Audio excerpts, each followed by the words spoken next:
From my future self? But how is that even possible? By time-traveling postman? Just joking, of course. But on a more serious note, I think this mystery might be the oddest one we've ever encountered. Well, thank you, I suppose. But back to the main question. How do we know the letter is real? I have to say, I feel a bit out of place here, Professor. Hey, look! I think I see Inspector Chelmy over there. So, Professor, what do you think about this whole event? Do you believe that someone has really built a working time machine? Well, I, for one, am very excited. Though you don't sound entirely convinced, Professor. Why do you say that? Of course. That must be your famous intuition talking, huh? That guard? What about him? Oh, so we have an intruder in our midst. So you think that what happened last week is somehow connected to this letter? Wait! Maybe if the time machine was real, this letter is real too. Oh yes, I read about it in the paper. Some of London's greatest scientists have been mysteriously vanishing. Good idea. Somehow, a single letter had made its way back through time. And the sender, strange as it sounds, was me. The future me, that is. Little did we know that this letter would draw us into the strangest of situations. Well, it has been 10 years since we last saw the Layton mobile, Professor. I wouldn't be surprised if there was a broken part or two. Oh, look, Professor. There's something on the passenger seat. Honestly, I don't know. This whole situation has me feeling very strange. Hi, Professor. Oh, you're talking to him. This is going to take some getting used to. I'm not that small. Are you saying you think the Professor is a fraud? Now that's just rubbish, and you know it. Out with it already. Why did you call us here? Oh, no! Hi there, Flora. We couldn't have seen it coming, Flora. Honest. Of course, we wouldn't have left you behind on purpose. I still can't believe there's another Professor Layton running around. Careful now. That rabbit looks awfully, agitated. I don't like that glint in his eye. He looks like he could attack us at any moment. Befriend him. Right.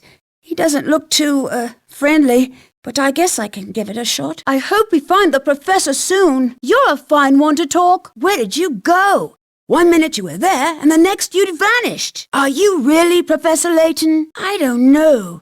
Something about you seems off. What is it, Professor? Professor, what tipped you off? You're a real lowlife. You know that? I still don't understand what you're getting at. Professor? How'd you get there? Yeah, what's going on? Help us, Professor! I still don't understand why Don Paolo's here. Can someone please explain that to me? I most certainly will not. Professor, you still haven't explained what happened back there. You two are friends? That's the first I've heard of this. When did this start? No, not really. Huh? Sure, I remember it. But what of it? Oh, of course. In the future, I'm not a kid anymore. But the doctor didn't even notice. That means Dr. Schrader was... So you knew he was a fake before he even said 4 sentences. Wow, you're good, Professor. Did Don Paolo pose as anyone else? Amazing. How did you know? But white hair seems perfectly natural on a man his age. Wow, nice work there, Professor. Well, that all makes sense, I suppose. But the part I still don't get is why Don Paolo decided he wanted to help us. After all, this is the fellow who tried to run us over with a Ferris wheel. Hey! Call me a brat again and just see what happens. The woman Dimitri was talking about? Oh, no. So I had no idea. What a terribly sad story. But what does it have to do with Don Paolo? No way. You mean... I see. I had no idea you'd been through so much. Sorry for being so mean to you. Paul? So that's what you were up to while we were climbing the pagoda. Did you find anything? Then it sounds like that should be our next move. Where to, Professor? Oh no, we're trapped! Oh, of course. She used a code to hide our meeting place from the family. But what could that code possibly mean? If that's the case, it's even more important that we find out where this place is. At the Thames Arms? But how did you work that out? Oh, I get it. And an embrace happens in someone's arms. In this case, the arms of the Thames. What? What? I can hardly believe it. What kind of goal requires a setup like that? Why? Aye, Professor. But this place is huge. They could be anywhere. Yeah, let's go. No way! I'm your apprentice, which means I can't just let you plunge headlong into danger without me. And I can't let you go it alone. Are we going to find Clive? Right, we'll cut off the power at the source. But wait, this place is huge. We don't have time to scour it all. What are we going to do?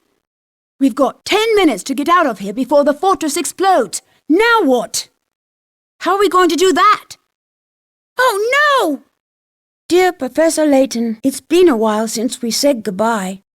How have you been? As for me, I'm all settled in and making new friends. I'm writing to you because something deeply puzzling happened here recently. It seems like the sort of mystery that's tailor-made for Professor Layton and his apprentice. I don't think anyone else could get to the bottom of it. I've enclosed a document with this letter that will tell you more about the situation. I can't wait to start this new adventure with you.